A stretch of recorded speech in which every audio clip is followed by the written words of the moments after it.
On dit souvent que le risque géopolitique, il est binaire. C'est 0 ou 1, ça pète pas. Alors que le risque de marché, il est beaucoup plus éclaté. Il y a plein de sous-risques au risque de marché. Donc c'est pas parce que ton risque géopolitique passe de 0 à 1 que les marchés, ça va faire exactement la même chose. Tu vois. L'impact, il est sur une partie du prisme.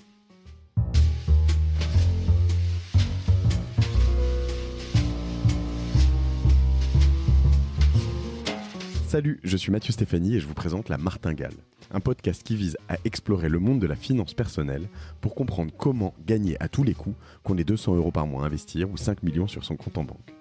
On va pas se mentir, c'est un peu ambitieux, mais les faits sont là. Jusqu'à maintenant, j'ai pas pris le temps de m'intéresser à tous ces sujets et il est temps que ça change. Alors abonnez-vous, des éclairages gratuits, ça commence par là.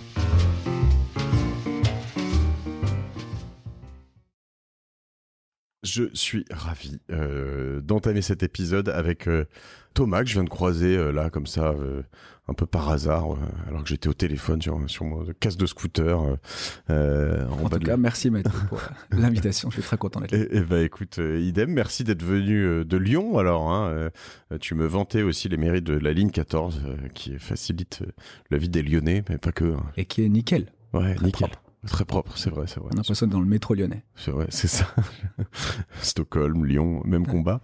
Paris, non. Écoute, je suis ravi. On va parler d'un sujet, une fois n'est pas coutume, assez d'actualité. J'avais déjà fait des épisodes sur comment préparer un peu la fin du monde autour de la martingale. Ce que je voulais dire par là, c'est un peu justement les choses inattendues, les conflits. On a eu aussi des pandémies, des tas depuis que j'anime la martingale, de choses assez incroyables qui se passent. Alors, je vais prendre des petites pincettes, deux grosses pincettes même, avant de commencer cet épisode. La première, c'est que moi, je suis très concerné, bouleversé par tout ce qui se passe. J'imagine que toi aussi, j'imagine que vous aussi, en Russie, en Ukraine, et que je veux pas qu'on passe pour des affreux opportunistes à se dire comment je peux en faire des pognons, comment, etc., etc. En revanche, je suis pas non plus complètement bené et je me vis pas sous une couverture. Et il y a un moment où tu te dis bon, ok, en quoi ça me concerne, où est-ce qu'il faut que je fasse gaffe, qu'est-ce qui pourrait se passer, quels sont les scénarios possibles. On voit plein de choses macroéconomiques se passer, des sanctions, des évolutions sur les coûts de matières premières, les prix de matières premières, etc., etc. Et donc du coup, ça amène à plein de questions. Ouais. Et puis l'impact, il est très vite tangible sur les marchés qui ont tendance à anticiper fortement. Et on le voit d'ailleurs avec ce qui se passe en ce moment. Nous, on est peu impacté d'un point de vue conflit, crise humanitaire. En revanche, on voit très vite les impacts des marchés. Exactement. Et l'autre grosse pincette que je prends, c'est qu'on va faire des scénarios possibles. On va réfléchir à, à des peut-être des actions qui vont partir dans des sens, dans d'autres, des actifs, des classes d'actifs tout entières, de l'IMO, des cryptos, que sais-je. Maintenant, tout ça sont plus des espèces de réflexions, de clés de lecture qu'on essaie de donner, et pas des conseils. C'est important de le noter. Ouais. Surtout dans un conflit géopolitique où ce qu'il caractérise, c'est l'incertitude. Donc il faut qu'on fasse attention à pas trop se mouiller, en tout cas donner des hypothèses, mais on n'est pas là pour prédire l'avenir. Exactement. Après, chacun avec ses convictions, son suivi de l'actualité, sa lecture du game fera ses propres choix. Mais je tiens à le préciser. Thomas, toi, t'es le patron de mon petit placement. Donc tu connais un peu l'univers des placements. Je connais à la fois l'univers des placements et surtout l'univers des particuliers. Parce que mon petit placement, c'est une plateforme qui vise à démocratiser l'investissement auprès du grand public. Donc on est prêt à essayer de mettre de la pédagogie, de la simplicité, d'accompagner. Et donc on comprend, en tout cas on essaie de comprendre et d'anticiper les réactions que peuvent avoir des investisseurs particuliers face à des situations comme celles qu'on voit en ce moment, où les émotions peuvent parfois rapidement prendre le dessus.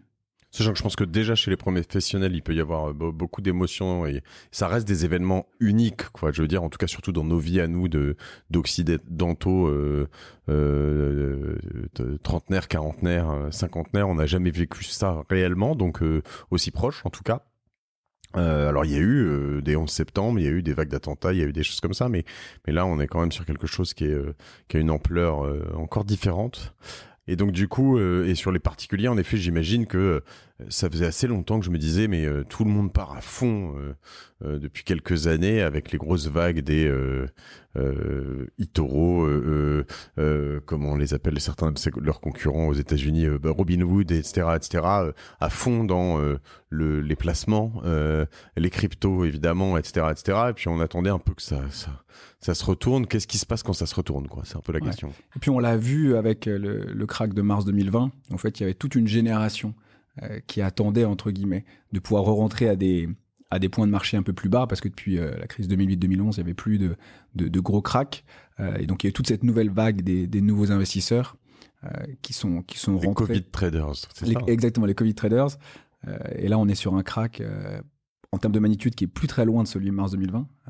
La question, c'est comment ces Covid traders vont réagir. Je sens qu'il y en a qui ont du coup perdre des plumes, parce que il y a quand même dans beaucoup de choses que je peux regarder quand je vois sur TikTok ou dans beaucoup de newsletters où en fait en gros on te dit ça fait que monter, t'inquiète, ça fait que monter. Bon là ça descend un peu mais normalement ça fait que monter, mais voilà, là ça descend un peu plus. Bon alors si le Bitcoin va en dessous de 40 000, il va aller à 34. Bon s'il va en dessous de 34, il va aller à 28. Bon il est à 20, mais tu vois, enfin c'est un peu complexe. Ouais, c'est complexe et encore une fois c'est très dur de prédire les quelques mois qui arrivent. Donc je pense qu'il y a une méthode à mettre en place, pas tellement sur le picking des actifs, mais plutôt sur le comportement à avoir, qui permettent, indépendamment de ces chocs, même si ces deux-là, pandémie plus conflit, sont très graves, qui permettent de, pour moi, limiter la casse, d'autant plus si on a un horizon qui est long. Ok, alors on va venir sur cette méthode si tu veux bien, Thomas. Ce que je te propose juste, c'est de faire un tout petit état des lieux. Au moment où on enregistre cet épisode, on est à peu près 10 jours après le début de l'invasion russe de l'Ukraine. Qu'est-ce qui s'est passé? Qu'est-ce qui se passe? Et où est-ce que ça me concerne tout le monde? Sur quel marché? Sur quel... Ouais. Donc il y a je te propose de prendre la chose avec deux angles différents. Un angle plutôt macroéconomique et un angle plutôt impact marché. Okay. D'un point de vue macro, aujourd'hui, il y a deux enjeux forts. Le premier, c'est la hausse du prix des matières premières. Et quand on dit hausse du prix des matières premières, il y a à la fois le pétrole et le gaz, mais il y a aussi les matériaux et tout ce qui est autour de l'agriculture. Donc en gros, c'est large. Et là, il n'y a presque rien d'épargné, quoi. Il n'y a presque rien d'épargné. Et donc, on va, en tant que particulier, pas forcément en tant qu'investisseur, être touché par ce premier aspect qui est la hausse du prix des matières premières, qui aura un impact sur l'inflation certain. Sachant que quand c'est pas épargné, c'est que, quand on dit presque rien d'épargné, c'est que ces matières premières ont des incidences sur plein d'autres marchés qui font que, notamment dans l'agriculture, qui font que, par exemple, l'élevage, ou enfin, il va y avoir énormément... Sur l'agriculture, deux exemples, il y a le hausse du prix du blé qui peut se retrouver dans la grande distribution, mais il y a aussi tout le sujet des engrais, où 30% de nos engrais viennent de Russie. Si on peut plus en acheter, il y aura un impact pour les agriculteurs et donc un impact sur le prix pour nous. Et bien sûr, il y a l'impact plus trivial du prix à la pompe avec le pétrole. Okay. Donc ça, c'est le premier sujet. On pourra essayer de voir un petit peu les impacts. Et ensuite, le deuxième, c'est un sujet plutôt de confiance. Parce que qui dit conflit dit des ménages ou des entreprises qui ont un peu plus peur, qui vont peut-être un petit peu moins investir. Et donc ça peut avoir un impact sur la croissance au début d'un point de vue local, mais potentiellement la croissance d'un point de vue global, donc la croissance mondiale. Donc voilà, ça c'est les deux sujets un peu macro, hausse du prix des matières premières, donc hausse de l'inflation, et perte de confiance des ménages et des entreprises qui peut avoir un impact sur la croissance. Vas-y, je t'en prie. Donc l'impact que ces deux points ont sur les marchés, il y en a plusieurs. Alors je l'ai fait un peu en bullet point et on pourra pick and choose. Le premier, c'est que aujourd'hui, l'Europe est beaucoup plus touchée que les US ou l'Asie. Et donc, on le voit sur les valeurs américaines versus les valeurs européennes. Donc ça, c'est un premier sujet plutôt géographique. Ensuite, il y a un sujet un petit peu de secteur. Tu l'as vu, le secteur des banques est très impacté, à la fois parce que il y a des banques qui avaient des filiales en Russie, on pense notamment à la Société Générale, mais aussi parce qu'il y a tout ce sujet autour des taux d'intérêt. Il y avait une hausse quasi certaine des taux d'intérêt, notamment de la Fed, pour limiter l'inflation. ça semble toujours être d'actualité, mais si la croissance se tasse un petit peu, est-ce que ça va être de la même magnitude ou pas? Donc voilà. Donc il y a une incertitude autour de ça. Il y a le secteur automobile. Il y a Renault notamment qui a une filiale Lada, je crois aussi, donc qui est très impactée, mais aussi le fait que les matériaux, il y ait une hausse des prix ou une pénurie. Je crois que c'est les pots d'échappement de toutes les voitures qui sont pas mal impactés parce que les matériaux des pots d'échappement sont faits en Russie. D'accord. Voilà, et après, je pense que l'industrie de manière générale, qui dit hausse du prix des matières premières, m'a dit ça coûte plus cher de faire tourner les machines. Donc là aussi, ça peut avoir un impact. Et à l'inverse, ceux qui sont touchés positivement, bien sûr, la défense, tout ce qui est du secteur de la défense. Donc voilà un impact marché plutôt sur les secteurs. Et là-dessus, tu vois, alors j'ai envie de dire, tu prends par exemple l'automobile, tu as dit les pots d'échappement ou certaines marques, il y en a quand même qui tirent potentiellement leur épingle du jeu quand même, enfin dans les mêmes secteurs, c'est tout le secteur généralement qui est embarqué, ou tu as dans intra-secteur de temps en temps des boîtes qui arrivent à... Alors, intra-secteur, la banque est un bon exemple. Tu vois, tout le monde est impacté, mais avec des magnitudes très différentes. Ceux qui sont explosés plus ou moins fort en Russie sont impactés de manière plus ou moins forte. On a vu la différence, BNP et SOG, les deux plongent, mais avec une petite différence quand même sur l'impact du cours. Donc moi, j'ai tendance à penser que sur un même secteur, une même géographie, donc par exemple l'automobile en France, la banque en France, l'impact est similaire. En revanche, tu prends l'automobile en France et l'automobile en Asie, là, ça peut être complètement décorrélé. Ok. Et tous les secteurs qui font marcher la France, notamment aussi tourisme, tout ça, là, on doit être rentré dans une zone de fébrilité parce que les Américains ils doivent se dire, attends, c'est la guerre en Europe. Ouais, alors, pour le Kiev et Paris, c'est à peu près à 100 mètres. Du coup. C'est pas très long.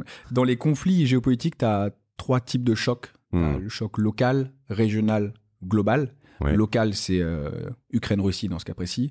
Régional, c'est l'Europe. Et global, c'est le monde. Aujourd'hui, le 7 mars, à l'heure où on se parle, on est encore sur un choc qui est plutôt local. Et donc, l'impact, en tout cas estimé par les économistes, tu vois, en Europe, il est faible. Okay. Et donc, j'estime que si j'applique ça au tourisme, normalement, il doit être pas énorme. La grande question, c'est... il y a une inconnue il y a plusieurs inconnues dans ce sujet, mais il y a une inconnue qui est M. Poutine. S'il va plus loin que l'Ukraine, tu passes d'un conflit local à un conflit régional. Okay. Et là, je pense que l'impact pour nous, Français, nous, Européens, est beaucoup plus fort. Et alors, dans ces secteurs, je sais pas, tu parlais de la SG ou Renault, voilà, il y en a qui ont déjà, en termes de valeur, pris des gros coups de canif, plus que des gros coups de canif, quoi, vraiment des petites hémorragies. Je regardais ce matin, là, la SOG, on va pas faire un focus sur eux, mais ils ont fait déjà moins 40% depuis le 1er janvier. Ouais. Donc c'est énorme. Alors la question, c'est c'est très compliqué, est-ce que c'est une surréaction dans l'émotion, ou est-ce que on peut estimer que la filiale russe de Société Générale pesait pour 40% de la valorisation? Alors c'est pas exact parce que tout le secteur bancaire a baissé, mais tu vois, c'est très compliqué dans ces moments de savoir qu'est-ce qui est du rationnel et qu'est-ce qui est de l'irrationnel. Ce qui est sûr, c'est que les secteurs qu'on a cités sont impactés très fortement, avec des chutes qu'on n'ait plus vues depuis le crack du Covid il y a 2 ans. Oui, donc du coup, la question qu'on va se poser là-dessus sur ces secteurs, c'est, tu reviens sur les Covid traders, c'est à quel moment je rentre, quoi. À quel moment je me dis, ok, soit j'ai déjà perdu, mais je vais racheter parce que je pense que ça a déjà bien coupé. C'est pas évident de voir ça, sachant que, comme tu le dis, il y a des incertitudes, ne serait-ce que par rapport à Vladimir Poutine et ce qui se passe dans sa tête, quoi. Ouais, il y a beaucoup d'incertitudes, mais si on est très pragmatique, ce qui est sûr, c'est que si tu rentres maintenant, tu rentres sur la SOG, par exemple, 40% plus bas que si tu étais rentré il y a 2 mois. Donc ça reste, c'est peut-être pas le meilleur point d'entrée, mais je pense que si tu rentres sur la SOG ou même sur tous les actifs qui ont pas mal baissé, sur les 4-5 mois qui arrivent en plusieurs fois, il y a de grandes chances que tu rentres à des moments super intéressants. Donc je veux pas pousser absolument à rentrer maintenant. Je pense que ça crée des opportunités si on n'est pas dans la surréaction, c'est-à-dire surréaction à l'achat. Faut pas tout mettre maintenant, comme il faut pas tout vendre maintenant non plus, même si les marchés ont encore ouvert à -5 ce matin. Donc on peut regarder sur tous ces secteurs déjà, regarder celles qui depuis le 1er janvier ou enfin selon, mais depuis quelques semaines ont le plus baissé. et se dire tiens, sur celles qui ont le plus baissé, moi ça lire, se renseigner, et essayer de comprendre et se dire moi là-dessus je vais re-rentrer parce que je pense que la correction a été trop forte.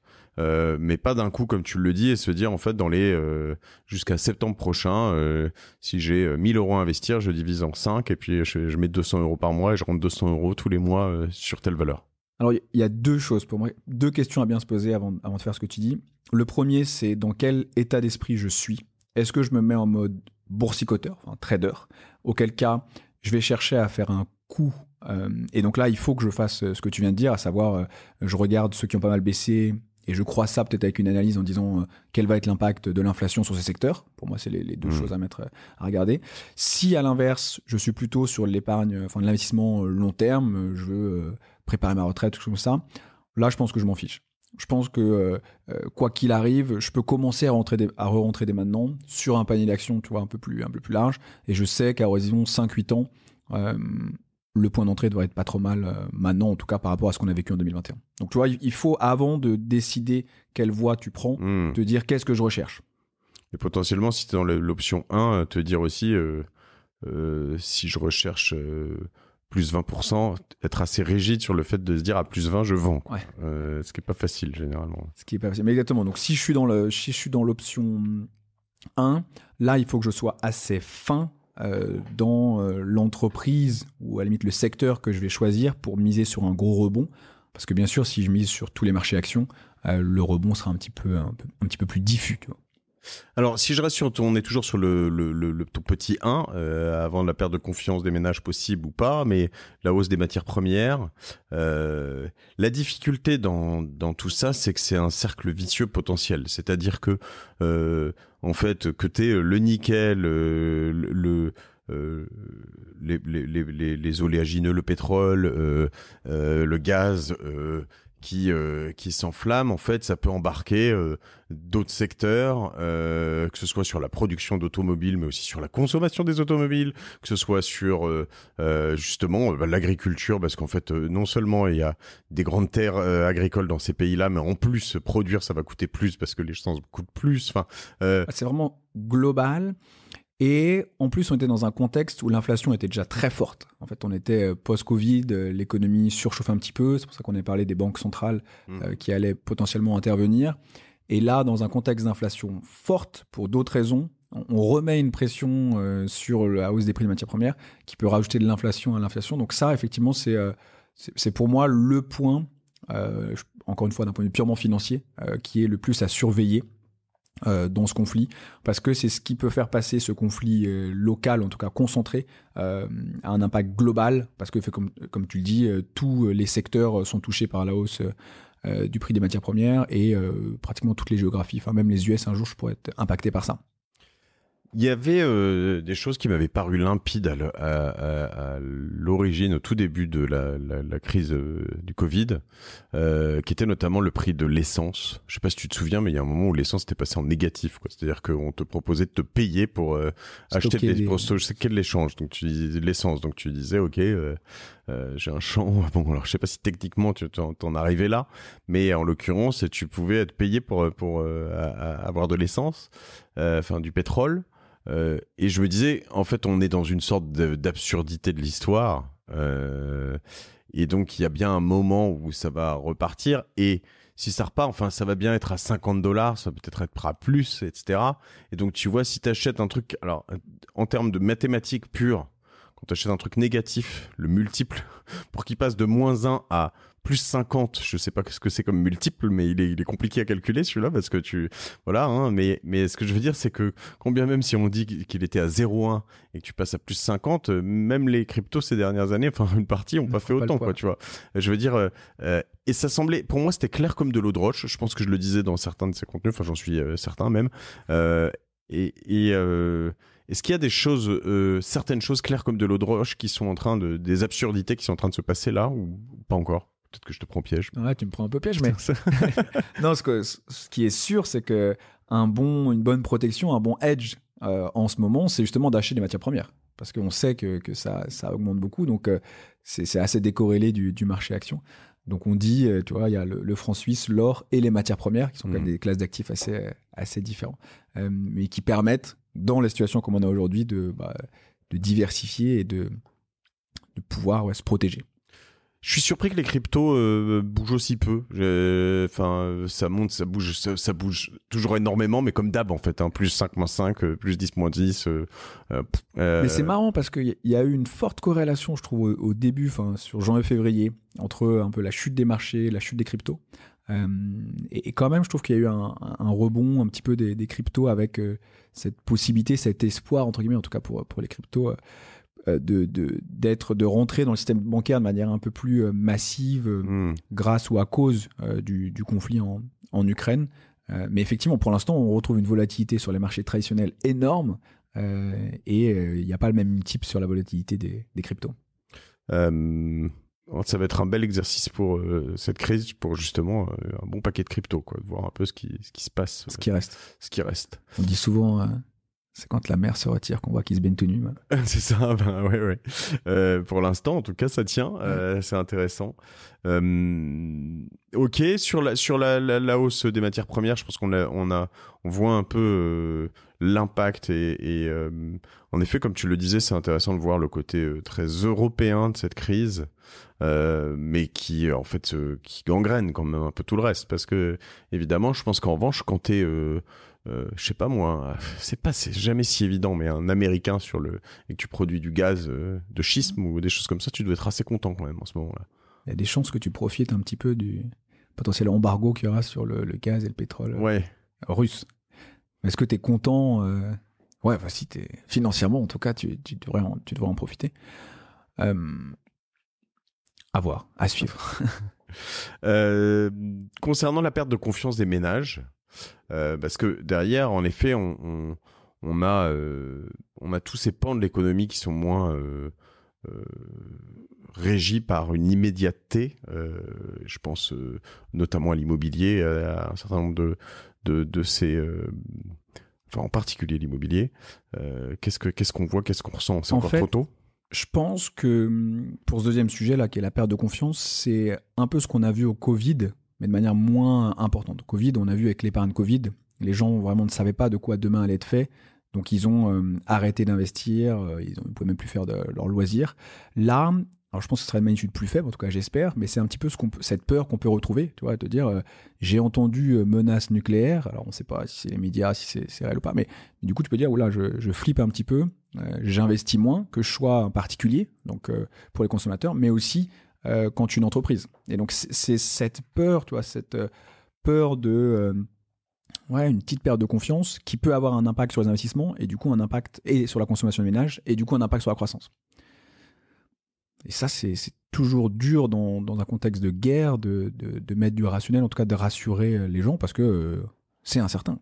Sachant que, mis à part l'essence qui nous concerne tout de suite et que tu vois, j'ai fait un goût de plein d'essence récemment, je l'ai senti passer, on se sent pas totalement concerné, c'est-à-dire qu'on n'a pas de repli je suis pas allé acheter du PQ en masse, je l'avais pas fait non plus la première fois, mais en tout cas il y a beaucoup de Français qui l'avaient fait. Là il n'y a pas encore eu de mouvement justement ni de perte de confiance ni de non, on a pu, le deuxième d'irrationalité quoi. Le deuxième endroit où tu pouvais l'entendre, en tout cas plus que le subir, c'était lors du salon de l'agriculture où ils en ont pas parlé parce que eux, les agriculteurs, je pense, voient vite le prix des céréales augmenter, qui a un impact direct sur comment nourrir leurs bêtes. Leur bétail, ouais. Donc pour moi, c'est le deuxième tangible du moment, mais ça peut arriver vite dans nos vies, quoi, et avoir un impact sur le pouvoir d'achat. Parce que la suite, en fait, sur les ménages, c'est plus le fait politique, c'est-à-dire que une des choses qui, je pense, nous a aussi beaucoup rassuré après notamment sans rentrer dans du macro-éco, mais après la crise de 2007-2008, c'est un peu les interventions de Bruno Le Maire, du ministre de l'économie et des finances, de Macron lui-même, le quoi qu'il en coûte, etc. Où en fait tu te dis bon ok, de toute façon c'est bon, là on est refait, donc j'exagère, mais enfin tu te disais voilà, là pour l'instant il n'y a pas eu encore de grosses sorties là-dessus. Alors, on sent pas non plus que tout va partir en live économiquement, avant financièrement, mais on peut se dire quand même que je reviens sur les taux d'intérêt sur lesquels on sentait une tendance au mois de mars en Europe, en France. Moi j'attendais une remontée des taux. Tu vois, j'ai signé un de mes plus gros emprunts là. Je me disais, il était temps que j'ai le papier à signer, tu vois. Là, ça va peut-être être un peu. Ouais. Je pense qu'il y a deux choses sur les réactions à suivre. Il y a le gouvernement qui a quand même dit que niveau énergie, ils allaient protéger les Français pour pas qu'il y ait une explosion du prix de l'énergie.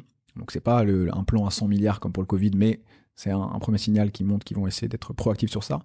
Et le deuxième sujet qui doit pour moi être rassurant, c'est les banques centrales.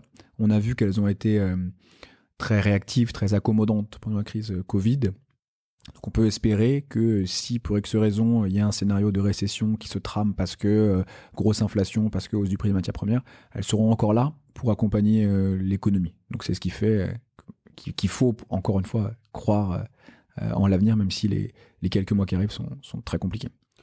Bon, alors, toi comme moi, on n'a pas trop envie de croire, on n'a pas envie de croire, mais à une perte de confiance et un dérapage total de tout ça.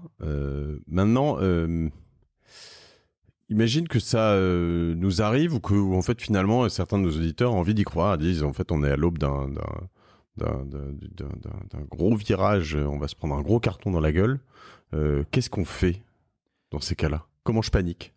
Explique-moi. Alors, aide-moi à paniquer. Si j'anticipe une panique, c'est déjà pas mal. Ouais. Parce que du coup, je panique avant les autres et c'est plutôt bon signe. Donc, comme je disais, là, si aujourd'hui, je veux pas mettre tout mon argent qui est sur mon livret, mais je pense qu'il y a un scénario noir qui arrive, il y a trois types d'actifs qui peuvent être intéressants. L'or, bien sûr, même si ça a déjà pas mal augmenté depuis le début du conflit.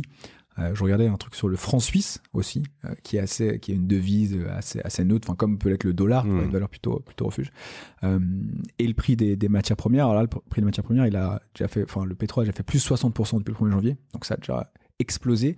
Mais c'est un moyen de se dire, je vais sur les marchés. Alors là, je parle que des marchés financiers. On pourra parler d'autres types d'actifs, mais si je veux rester sur les marchés financiers, quels sont les actifs qui pourraient moins subir que les actions traditionnelles si vraiment on est dans un scénario du pire où le monde y va, quoi. Parce qu'il faut bien bien penser une chose, c'est que quand tu vends tout et que tu gardes des euros, tu peux perdre de l'argent parce que ton euro il peut dévisser par rapport à tout le reste, en fait, par rapport à plein de choses. Donc ça veut pas dire que si tu vends tout que tu es safe, en fait, hein. Il y a ça, et puis il y a le delta par rapport à l'inflation. En fait, réellement, que ce soit sur ton livret ou sur ton compte courant, avec l'inflation qui va s'approcher des 4% en Europe, si tu n'agis pas, tu perds du pouvoir d'achat à la fin de l'année. Donc si je suis très très très très pessimiste, j'achète de l'or et du franc suisse. Déjà, je vais me couvrir un peu. Et en matière première, je vois comment acheter de l'or et du franc suisse, soit des lingots sur l'or, soit de l'or papier, hein. On a fait des épisodes là-dessus, mais voilà, lingots très recommandés si vous êtes très très très très très pessimiste, parce que c'est voilà, avec un coffre et puis tout ça, c'est là où vous allez voilà, avec peut-être des bitcoins un peu si vous voulez, ouais, ça peut marcher. Comment j'achète des matières premières? Je vais chez mon boulanger, j'achète des sacs de blé ou... C'est super bonne blague, hein? Non, je pense qu'il y a des ETF qui permettent de suivre certains cours des matières premières. C'est un moyen pour moi simple, en tout cas que j'ai en tête là, qui permet de capter la tendance de ce marché. Ok. En parlant d'ETF, tous les index ont pris cher là, hein, j'imagine, non? Il n'y a pas de... Enfin, genre, tu prends les CAC 40, j'ai vu que c'était passé sous les 6000, donc les MSCI World, les DAX, tout ça, tout a pris cher. Ouais, tout a pris très cher, avec la différence de magnitude que je te disais entre Europe et US. En fait, l'Europe a été pas mal impactée sur le début de l'année, notamment avec la perspective de la hausse des taux de la Banque centrale. Donc ils avaient été plus impactés que l'Europe, et d'ailleurs il y avait tout un mouvement qui avait été de dire l'Europe va peut-être être le lieu géographique qui va bénéficier d'un point de vue de marché financier de l'année 2022. Donc bref, les US avaient moins bien démarré l'année, et là on voit que depuis l'annonce du conflit, c'est l'Europe qui est beaucoup plus pénalisée. Tu vois, le CAC 40, je disais, à peu près à moins 20 depuis le début de l'année. quand les bourses américaines sont plutôt de l'ordre de moins 10, moins 15. Okay. Donc voilà, donc tout est dans le rouge avec des magnitudes un petit peu différentes entre Europe et US. Très bien. Si à l'inverse, je suis totalement boule et que je me dis, bon, ça y est, finalement, moi, je l'avais fait à peu près. Moi, je fais vraiment partie de ces Covid traders qui attendaient depuis longtemps et puis je suis rentré fin mars 2020, finalement, il y a presque 2 ans, au bon moment. Quels sont, selon toi, alors 2 questions, les signaux qui font que, en fait, on se dit, ça peut être juste le game est plié, soit Poutine a gagné, soit Poutine sortir, et puis déjà, on aura touché un bout du truc. Est-ce qu'il y a des signaux de marché? Alors, il y a plein de choses dans ta question. Le premier, c'est si on revient rapidement sur les conflits, si on prend juste les conflits, historiquement, on dit que le choc est plutôt transitoire. Et ça a été prouvé, il y a pas mal d'études qui ont été faites depuis la Seconde Guerre mondiale. Qu'est-ce que ça veut dire? Où dans 80% des cas, 3 mois après le début du conflit, les marchés avaient retrouvé leur niveau d'avant-conflit. Okay. Donc tu vois, là on pourrait se dire, indépendamment de étudier si Poutine va gagner, pas gagner, ça va durer 1 mois, 1 an. Ça c'est, si je fais une analyse purement statistique du passé. Il y a un gros bémol, on va pas revenir dessus, mais qui est sur le prix, enfin la hausse du prix des matières premières, qui dans notre cas met un petit warning en disant est-ce que le passé peut vraiment s'appliquer à notre cas. Je suis pas sûr. Puis les mesures de rétorsion aussi quand même. Ce que je veux dire, c'est que a priori, on va pas dans 2 mois ou dans 1 mois dire bon, ok, c'est bon, vous avez envahi l'Ukraine, vous avez gagné. Maintenant, on vous enlève toutes vos. Ouais, mais si tu parles d'un point de vue, c'est terrible ce que je veux dire, mais d'un point de vue purement marché financier, à partir du moment où tu coupes l'incertitude. Tu sais que tu vas rentrer dans telle situation pendant X mois, X années, les marchés peuvent se reprojeter et arrêter de pricer le scénario du pire. Okay. Ce qui est en train d'être fait en ce moment, en fait. Quand on panique, on ne sait pas, et comme tu disais, même des investisseurs professionnels. Et du coup, c'est le worst case scénario qui est pricé. Ouais, alors en fait, c'est hyper important ce que tu dis, c'est que en fait, dans le contexte actuel de guerre, finalement, il y a des choses que les financiers projetaient pas, qui étaient le pire, ou le pire du pire du pire, et ben là ils se disent, ils l'écrivent quoi, ils se disent attends, ça pourrait se passer, donc si ça se passe, donc rien que le fait de se le mettre dans la tête, ça pose un petit drapeau, c'est ça? Exactement. Okay. Et donc encore une fois, ce qu'on dit dans les conflits, hein, c'est plutôt l'incertitude qui fait plus mal au marché que le fond du conflit. Donc une fois que tu n'as plus cette incertitude, les marchés peuvent eux repartir sur des anticipations quand le conflit pourrait perdurer. Donc si je reviens à la personne qui est boule, parce qu'on aime bien les gens optimistes quand même, si j'étais lui, j'essaierais de regarder, déjà voir où sont les bonnes nouvelles, si on peut parler de bonnes nouvelles, mais en tout cas qu'est-ce qui reste à peu près positif. Il reste que la croissance mondiale pour l'instant reste positive, que le chômage reste à des niveaux très bas, qu'il y a encore beaucoup de liquidités sur le marché, de manière générale, et que les actifs ont perdu 20%. Donc si tu restes sur un choc local, que le prix des matières premières se stabilise, que les banques centrales font bien leur métier, que tu additionnes avec les signes positifs que j'ai listés tout à l'heure, tu peux te dire, je peux commencer à re-rentrer parce qu'il y a peut-être des actifs qui ont été sur-attaqués ou qui ont été dévalorisés de manière trop exagérée. Tu vois. Et donc, par exemple, je pense que l'Europe, dans ce contexte-là, a pas mal subi le conflit. Encore une fois, si le conflit reste local, il pourrait avoir un rebond intéressant. Et le secteur bancaire, c'est quand même un des seuls secteurs qui peut profiter un petit peu de l'inflation, parce que qui dit hausse des taux dit que sur leur crédit IMO, ils vont faire un petit peu plus de marge. Donc, c'est un des secteurs qui s'est fait le plus massacrer depuis quelques semaines, mais qui pourrait profiter du fait que l'inflation perdure plusieurs mois, plusieurs années. Donc, tu vois, voilà, quelqu'un qui est très boule, très optimiste, on pourrait lui dire, va regarder par là-bas. Sans donner de conseil en investissement, bien sûr. J'essaie de réfléchir en même temps à, tu vois, ces effets qu'on n'aurait pas forcément tout de suite vu venir en quelques jours, quelques semaines, c'est venu, mais tu vois, de la vague de digitalisation qu'a créé la pandémie, qui semble tout à fait logique, en fait. Est-ce qu'il peut y avoir une vague inversée ? Là, je te parle de marché, c'est compliqué, on va peut-être pas en définir toi et moi comme ça, mais tu vois, on pourrait se dire finalement le concret, le réel, dans des temps de guerre, peut-être qu'à un moment, tu te dis, attends, moi, si demain on me déconnecte de toutes mes applis et que j'ai plus de connexion Internet, notamment on craint aussi les cyberguerres en ce moment, est-ce que finalement, c'est pas dans ma petite épicerie ou mon petit carrefour que je voudrais pouvoir venir facilement? Il y a beaucoup d'incidences aussi potentiellement sur les cyberattaques et tout ce qui se passe autour. Hein, mais, La question, c'est est-ce qu'il sera aussi fort que les changements de paradigme qu'il y a eu post-Covid sur la naissance du QR code, le télétravail, choses comme ça, enfin la renaissance du QR code. Je suis pas sûr parce qu'aujourd'hui c'est encore un petit peu éloigné pour nous Français, mais effectivement si quand une fois le conflit vient dans toute l'Europe, là je pense qu'il y aura des changements de comportement forts. Ouais. Donc on a vu en effet la hausse des matières premières, la perte de confiance des ménages. Est-ce que il y a des choses à regarder du côté des décisions gouvernementales? Est-ce qu'il faut suivre très précisément chaque brief, je sais pas, des taux justement? Quels sont les indicateurs? Où est-ce qu'il y a des choses à aller chercher? Première chose, parce que je ne veux pas me dédire dans la philosophie qu'on prône nous chez Multiplacement, c'est que je pense, en tout cas en tant qu'investisseur particulier, que je dois me projeter dans des horizons qui sont longs et surtout pas commencer à céder à tous les indicateurs qu'il peut y avoir. Encore une fois, je prends l'exemple de ce matin. Tu as dû le voir, les marchés ont ouvert super bas, à moins 5%. Là, au moment où on se parle, je crois que c'était à moins 1,5%. Donc, en fait, c'est hyper volatile. Il y a énormément d'incertitudes. Et je ne voudrais pas que le fait de suivre trop d'indicateurs, trop d'annonces, fasse plus paniquer les investisseurs que ne les rassure. Voilà. Okay. Après, si j'avais, pour répondre à ta question quand même, une date à donner, c'est l'échéance, je crois, du 15-16 mars, avec la Fed qui va positionner sa hausse des taux ou pas, en tout cas qui va dire dans quelle magnitude elle hausse les taux, et qui peut être un indicateur de voir s'ils continuent à croire en fait, qu'il y aura de la croissance ou s'ils réduisent leur hausse des taux parce qu'ils pensent qu'il peut y avoir des impacts sur la croissance mondiale. Ok.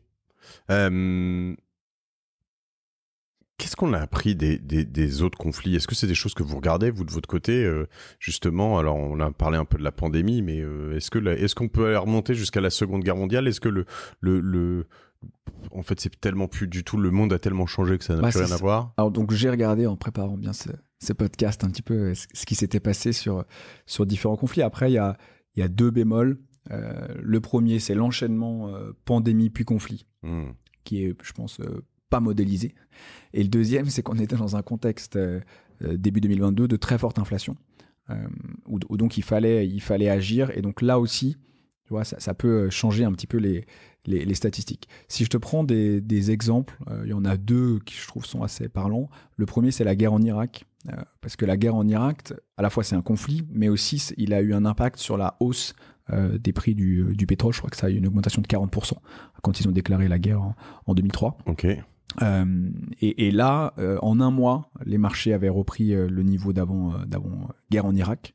Tu vois, donc c'est allé très vite, mais parce que c'était l'Irak, c'est resté assez local pour utiliser ce mot. Donc ça, c'est le premier exemple qui doit pour moi être de nature plutôt rassurante, même si, comme je disais tout à l'heure, le contexte est très différent. Et le deuxième, qui est assez connu, alors c'est pas un conflit armé, mais c'est un risque politique qui était le Brexit, dont on a pas mal entendu parler. Le lendemain de l'annonce du Brexit, le CAC 40 a ouvert à moins 11%.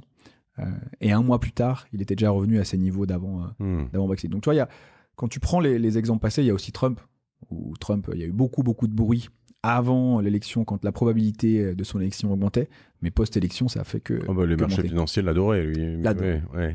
Mais donc, tu vois, si tu regardes par le passé, l'impact des conflits, en tout cas des risques géopolitiques sur les marchés, est assez faible. Et une illustration, je te coupe, mais c'est qu'on dit souvent que le risque géopolitique, il est binaire. C'est 0 ou 1, ça pète pas. Alors que le risque de marché, il est beaucoup plus éclaté, avec des impacts, encore une fois, enfin, une dépendance. Il y a plein de sous-risques au risque de marché. Donc, c'est pas parce que ton risque géopolitique passe de 0 à 1 que les marchés, ça va faire exactement la même chose. Tu vois. L'impact, il est sur une partie du prisme. Donc, voilà des éléments historiques qui, normalement, doivent être là pour nous rassurer. Sachant que nous, ce conflit, il est proche géographiquement, mais en vrai, si tu veux être un peu cynique, il nous concerne pas beaucoup. Je veux dire, nos relations avec l'Ukraine, elle était ni dans l'Europe, ni alors on reste le premier importateur d'Ukraine, je crois, la France, il me semble, mais au niveau européen, enfin, évidemment, il y a le gaz et les matières premières, tu le dis, qui vont changer pas mal de choses, mais ça impacte autant les Américains que les Qataris et les. Enfin, je veux dire, c'est juste qu'on va reporter ailleurs des. Mais c'est pour ça que si on reste juste au risque, enfin l'impact de ce conflit, s'il n'y avait pas cette hausse des matières premières, il est très faible pour la France, pour l'Europe et pour les États-Unis. Mais je pense que il faut pas faire le parallèle trop rapidement avec ce qui s'est passé par le passé, parce que il y a un contexte. On était encore dans Omicron il y a un mois, donc c'est dingue. Oui, puis on ne sait pas s'il va pas y en avoir un autre dans un mois, donc touchons du bois. Quel conseil pratique du coup, si t'es particulier ou tu vois néo-investisseur, Covid trader comme moi. Moi, j'ai toujours des tendances à. Alors, je suis pas trop dans la panique en fait, hein, mais j'ai plutôt tendance à vouloir me mettre. Je suis plutôt boule tout le temps, trop optimiste, du coup, à faire un peu n'importe quoi dans ce sens-là plutôt que l'inverse. Ouais. Qu'est-ce qu'on fait toi, parce que vous voyez ces mouvements sur mon petit placement. Donc il y a pas mal de, enfin il y a plein de choses à faire. Moi, je catégorise ça de deux manières. Il y a comment tu te protèges, donc a priori, et comment si tu étais investi, tu réagis. Donc, comment tu te protèges? Il y a des moyens que tu as déjà pas mal évoqués sur la martingale. Le premier, c'est bien sûr de diversifier. C'est d'autant plus important et vrai lorsqu'on a un conflit local. Tu vois, si on prend l'exemple extrême, tu étais que sur les entreprises russes, tu avais mal diversifié, pas de chance, là, tu étais à moins 80%. Ouais. Même si tu étais que en Europe, sur les secteurs bancaires, parce que tu dis ils vont profiter de l'inflation, ce que pas mal d'investisseurs ont pu faire début 2022, même là, tu étais mal diversifié, tu es très fortement impacté. Alors que si t'es un bon investisseur, entre guillemets, que t'avais un peu de pays émergents, un peu d'US, un peu d'Europe, que t'avais un peu de secteur bancaire, secteur des énergies renouvelables, là, le choc, il est beaucoup plus atténué. Néanmoins, sur la diversification, moi, j'ai quelque chose que sur lequel je tiens à insister, c'est qu'il faut diversifier, mais avec conviction. Concrètement, un exemple, toi qui aimes bien le sport, sur l'athlétisme, si t'es en finale des Jeux Olympiques, t'as Usain Bolt sur la ligne, tu vas pas miser sur les 10 joueurs, mais il faut pas miser non plus que sur Usain Bolt. Tu vois, il faut miser sur Usain Bolt un peu plus, sur les 2-3 qui sont bons. Donc, il faut concentrer, mais diversifier. Donc, il faut avoir des convictions, mais pas tout mettre sur ses convictions. Donc, ça, c'est le premier tips.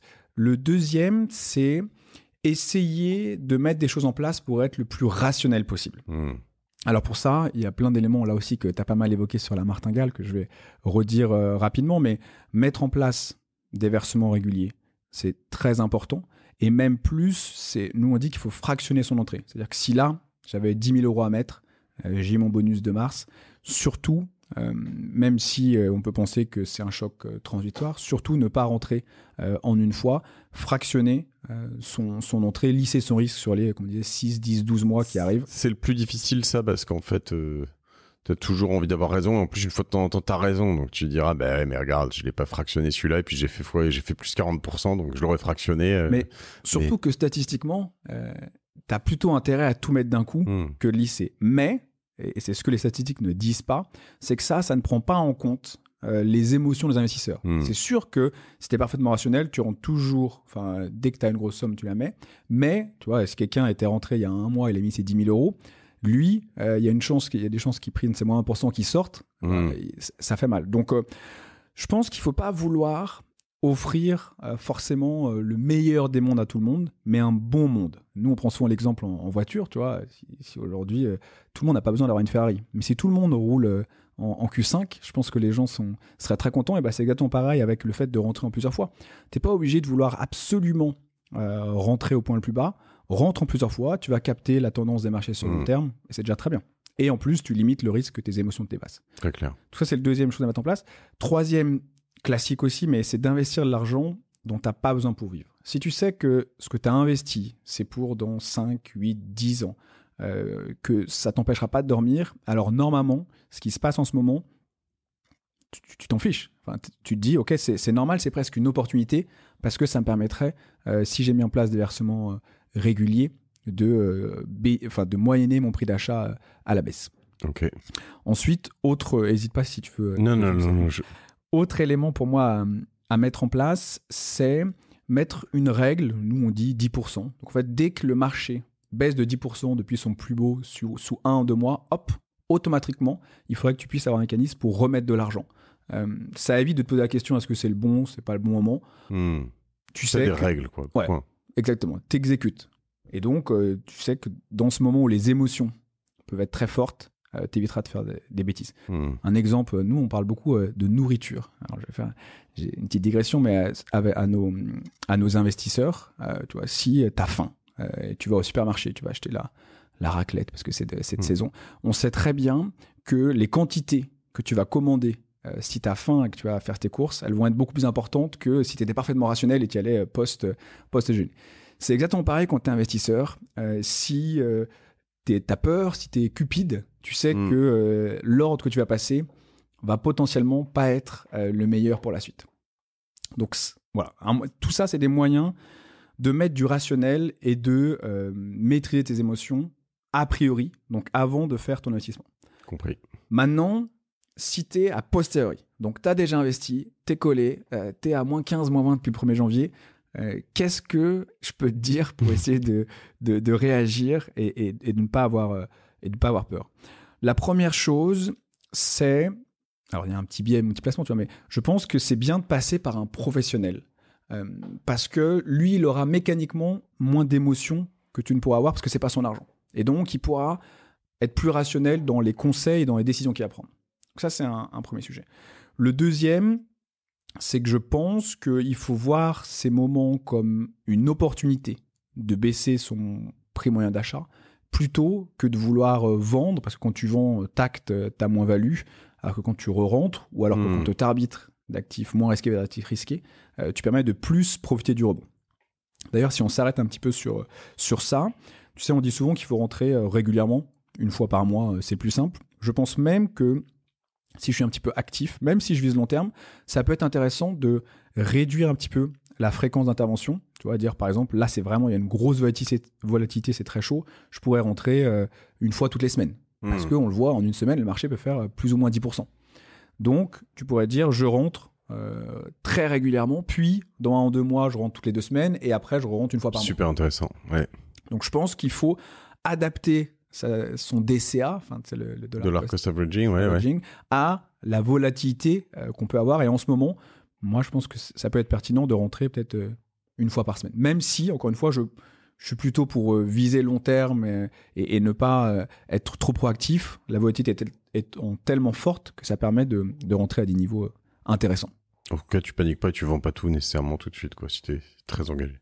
Alors, en tout cas, c'est généralement ce qu'on te dit de pas faire quand ce genre de choses arrive. À la fois, tu pourrais te dire, c'est toujours ce que tu as envie de faire, hein, te dire, mais si je vends tout maintenant et que ça repère encore 30-40 et que je rachète à ce moment-là, j'aurais évité 30-40 à la baisse. Mais donc ça, le critère qui doit même s'il faut jamais faire ça, mais qui doit te dire est-ce que je suis proche de faire ça ou pas proche, c'est ton horizon. Si tu as encore du temps devant toi, effectivement, tu pourrais gagner 10, 15, 20%, mais bon, tout le monde sait que c'est très compliqué de timer le marché.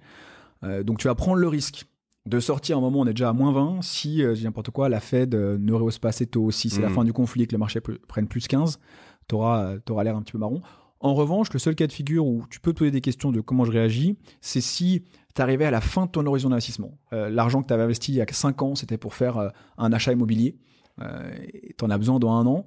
Là, tu te dis, mince, est-ce que je suis prêt à encore mettre à risque 10, 15, 20% de mon patrimoine, ou est-ce que je commence à arbitrer vers des actifs un peu moins risqués pour effectivement acter une petite perte, mais limiter la casse? Non, j'y pense parce qu'en t'écoutant, je me dis, il y a quand même un actif, il faut l'accepter moralement, si c'est, mais qui semble quand même assez. Alors ça a dû déjà remonter pas mal, mais l'industrie de l'armement, de la défense, je veux dire. On voit l'Allemagne qui dit qu'ils vont s'y remettre à mort. On voit que tous les articles disent en fait que on est des bleus en Europe, que tous les Américains s'y sont remis depuis 2 générations, les Chinois, les Russes s'y sont tous remis depuis 2 générations, et nous, on a que fait décroître. A priori, tu veux en plus une industrie de l'armement souveraine. A priori, on n'est pas complètement mauvais là-dedans. Donc finalement, il y a il est quand même fort probable que dans 2 ans, on se reparle ici. Tes valeurs de l'armement, elles aient pris toutes 50%, non? Je suis d'accord, mais ça a déjà pas mal augmenté depuis plusieurs semaines. Et donc, le meilleur investisseur, c'est celui qui fait les trucs les plus contre-intuitifs. Donc, moi, j'aurais plutôt tendance à dire, va sur ceux qui se sont fait un petit peu massacrer, parce qu'ils sont déjà à des points assez bas. L'armement, bien sûr, si le marché remonte, eux, ils vont pas baisser, tu vois, ils profiteront de cette hausse. Mais le delta, en tout cas, le potentiel rebond est peut-être un tout petit peu moins fort maintenant qu'ils ont déjà pas mal profité de la hausse. En tout cas, voilà, être contre-intuitif quand je fais des investissements financiers, c'est quelque chose qui peut bien fonctionner parce que ça permet d'être sûr que c'est pas mes émotions qui drivent ce que je voulais faire. Pour donner un exemple, si je reviens un petit peu sur pourquoi c'est important d'être rationnel et pourquoi rentrer régulièrement, j'ai fait petite simulation. Si tu mets 1 000 € par an, je crois que c'est sur le CAC 40 pendant 30 ans, enfin depuis 30 ans, si tu prends 3 cas de figure, le premier, c'est celui qui rentre à chaque fois le 1er janvier. Il met ses 1 000 € chaque fois le 1er janvier. Le deuxième, c'est celui qui met à chaque fois ses 1 000 € au moment où le marché est au plus haut. Donc lui, il a vraiment pas de chance. Okay. Pendant 30 ans, il est rentré l'année où c'était le plus haut. Et le troisième, au moment dans l'année où c'était le plus haut. Au moment dans l'année où c'était le plus haut. Ouais, okay. Chaque fois, il met 1 000 € par an. Et le troisième, c'est celui qui, à chaque fois, met au moment où le marché est le plus bas. Okay. Ce qui est un bon devin, lui. Et ben, pour te dire, la performance réalisée par ces 3 personnes, le premier, celui qui est rentré à chaque fois le 1er janvier, il fait 150%. Depuis 30 ans. Celui qui rentre à chaque fois au plus haut, il fait 105%. Et celui qui rentre à chaque fois au plus bas, il fait 178%.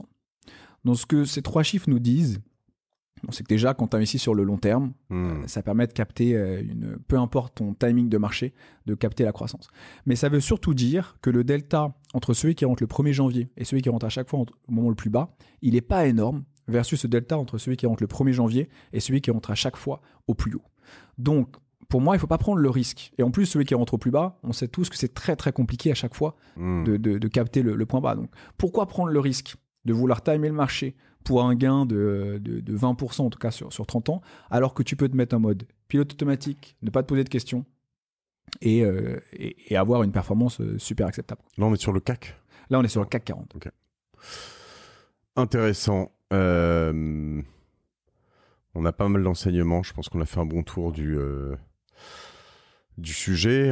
Vous, sur mon petit placement, en fait, vous faites ce genre de placement pour compte de tiers, donc pour des particuliers, c'est quoi c'est sur des fonds Ouais, c'est un contrat assurance vie 100% unité de compte dynamique et on met des fonds, on a 4 paniers de fonds, tu vois, petit, moyen, fort en termes de risque. D'accord. Et nous, le positionnement, c'est vraiment de faire passer le français du statut d'épargnant au statut d'investisseur. Donc, beaucoup de pédagogie, de simplicité et d'humain, parce que les Français ont pas forcément une culture ou en tout cas une peur de l'investissement. Et du coup, nous, on pense que même si on est une app... Tu te substitues pas à moi. C'est-à-dire, l'idée de mon petit placement, c'est pas juste comme mon banquier. Finalement, tu places mon argent et puis moi, je passe en pilote auto, je te fais un versement de 200 balles par mois et puis je vais faire du vélo. Alors nous, tu choisis. En Okay. gros, en fonction de ton fameux KYC, ton profil d'investisseur, on va te faire une recommandation en disant, voilà... mets 30% sur le climat, 70% sur le portefeuille intrépide, qui est le plus risqué. Et après, tu as 2 possibilités. Soit tu dis, bah écoute, moi, je veux aussi investir, apprendre à investir en le faisant moi-même. Je peux choisir d'arbitrer, de faire mes investissements. Ou je peux dire, non, finalement, je suis ce que vous m'avez dit. Donc, je peux acheter quelques actions, par exemple, chez vous ? Non. C'est que des fonds d'investissement. Mais par contre, tu peux choisir, si tu veux, en disant je veux pas votre fonds Rothschild, je veux que le fonds Pictet ou JP Morgan US Technology, tu vois. Je peux te choisir des fonds parmi ceux qu'on propose. Et vous en proposez combien ? Une vingtaine. Parce D'accord. que nous, justement, on a nos 4 paniers, tu vois, avec à chaque fois 5 fonds par panier, où on construit nos portefeuilles. Donc, il y a un sujet de diversification, de corrélation. Donc, on essaye de faire en sorte que les fonds qui composent nos portefeuilles travaillent bien ensemble. Après, si tu veux trader sur mon petit placement, tu peux, même si je ne suis pas sûr qu'on soit les plus pertinents pour faire ça. Et j'imagine que vous faites ça avec des prix défiant toute concurrence. Alors nous, on se considère pas comme low cost. Et en tout cas, on se positionne pas comme low cost. D'accord. On a un modèle économique où on se rémunère à la performance. C'est-à-dire que par rapport à tous ces acteurs, notamment les robo-advisors qui veulent baisser les prix, nous on dit ce qui est très important, c'est l'alignement des intérêts. Toujours pour cette notion de confiance, où en fait le français, l'épargnant français n'investit pas aussi parce que il n'a pas forcément confiance en son banquier. Tu vois, il dit que les intérêts sont pas forcément alignés. Donc nous, ce qu'on dit, c'est qu'effectivement, dans un contexte de marché bas, comme en ce moment, on sera low On cost. dit jamais ce genre de choses sur la martingale. Je vois pas de quoi tu parles. Et en revanche, quand les marchés sont plus hauts, on partage le gâteau. Donc là, potentiellement, on pourrait être un petit peu plus élevé que la concurrence. Voilà le positionnement en termes de prix que prône mon petit placement. Donc si jamais je perds de l'argent sur mon petit placement, tu prends rien. Nous, on prend rien. Tu as les frais du contrat assurance vie qui sont à 0,5%. Et du coup, qu'on met un peu plus bas que la moyenne du marché. Ok. Donc c'est ça ce qu'on met en avant. Très clair.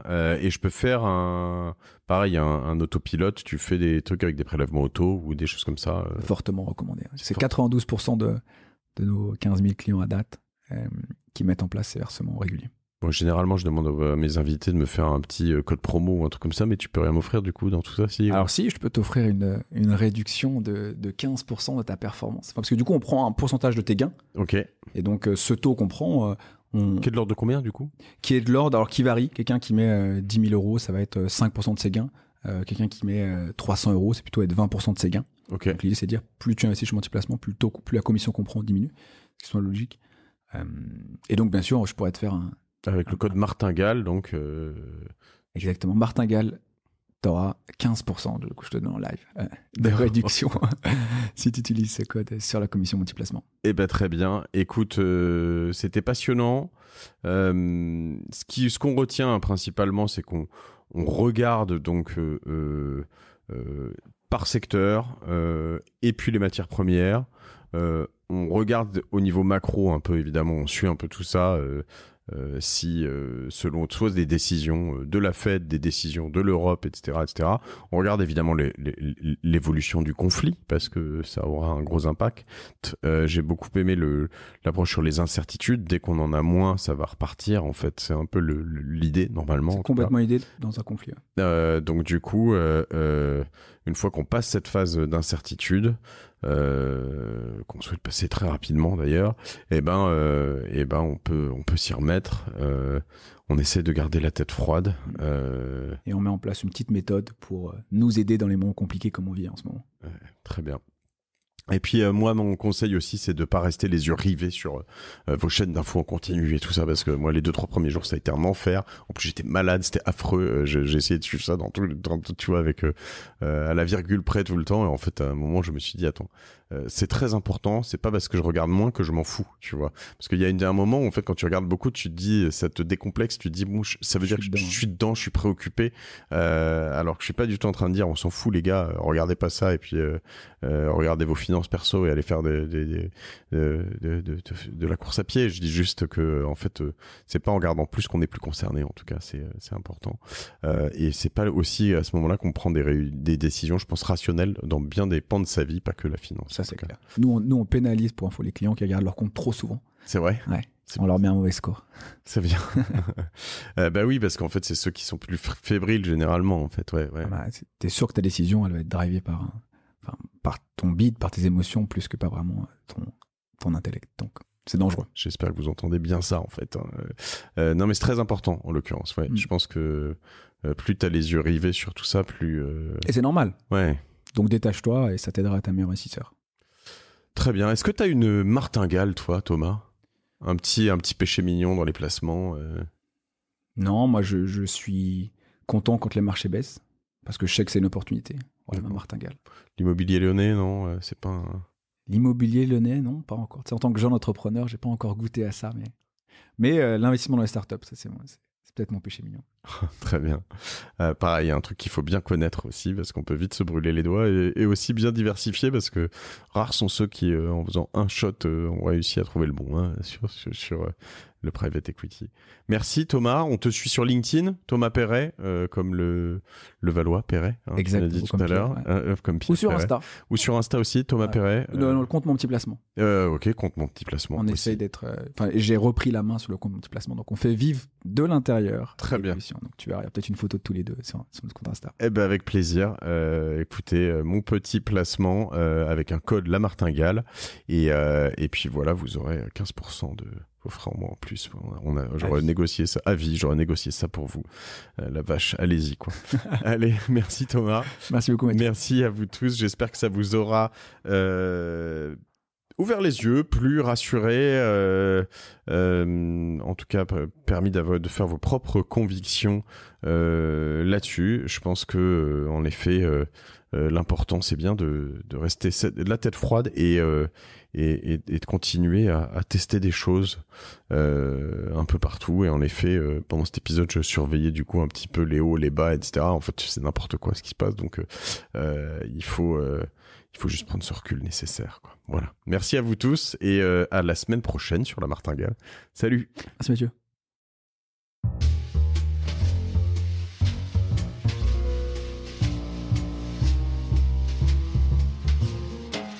Merci d'avoir écouté La Martingale jusqu'au bout.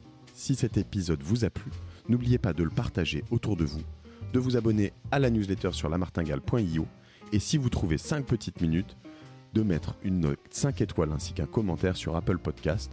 Ça nous aide beaucoup pour remonter dans les classements. La Martingale est produit par Cosa Vostra, une agence de conseil tech et créative qui accompagne ses clients dans leur stratégie digitale pour qu'ils gagnent en visibilité, en singularité et en efficacité. Je remercie toutes les équipes pour la production. Je vous retrouve dans 15 jours. Je suis Mathieu Stéphanie et je vous dis merci.